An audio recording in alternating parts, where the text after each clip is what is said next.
आज मैं आपको एक ऐसी जड़ी बूटी के बारे में बताने वाली हूँ जो आपके हेड से लेकर टो तक होने वाली सारे डिजीजेज में उसका यूज होता है। मैं डॉक्टर पूर्वा कंवर बात कर रही हूँ एलोवेरा की। जो एलोवेरा है उसमें स्पाइन्स होते हैं, काफी ज्यादा अंदर जेल होता है, इसका जो लीफ होता है वो काफी मोटा होता है और ये पूरे गुच्छे में लगता है। इसको पानी की भी बहुत ज़रूरत होती है। इसका जो वीर्य है वो ठंडा होता है, शीत होता है। तो कहीं पर भी अगर ब्लीडिंग हो रही है या फिर किसी को अगर कहीं पर इचिंग है या फिर पित्त से रिलेटेड कोई भी डिसऑर्डर है तो उसमें हम एलोवेरा का यूज़ करते हैं। एलोवेरा का लैटिन नेम है एलो बार्बाडेंसिस और इसको आयुर्वेदा में कहा जाता है एलोआ या फिर कुमारी। तो जो कुमारी है इससे बनता है एक बहुत यूज़फुल आयुर्वेदिक प्रिपरेशन जिसे कहते हैं कुमारी आसव।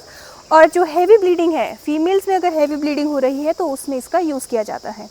फेस पे अगर किसी के एक्ने है उसमें इसका यूज़ किया जाता है। फेस पे अगर किसी के इचिंग होती है, रेडनेस रहती है, उसमें इसका यूज़ किया जाता है। बाल अगर किसी के झड़ रहे हैं या फिर किसी के बालों में काफ़ी ज़्यादा ऑयल सिक्रीशन हो रही है वहाँ पे इसका यूज़ किया जाता है। अगर किसी को फीवर रहता है तो अगर वो एलोवेरा को कंज्यूम करे तो फीवर भी काफ़ी हद तक कम आ सकता है। अगर किसी को यूट्राइन डिसऑर्डर्स रहते हैं, हैवी ब्लीडिंग की दिक्कत रहती है या फिर सिस्ट की प्रॉब्लम है तो किसी तरीके से योग बनाकर एलोवेरा का यूज़ किया जाता है।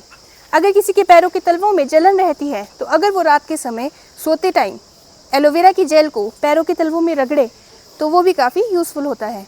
तो इस तरीके से अगर आप और पौधों के बारे में जानना चाहते हैं तो हमसे जुड़े रहें।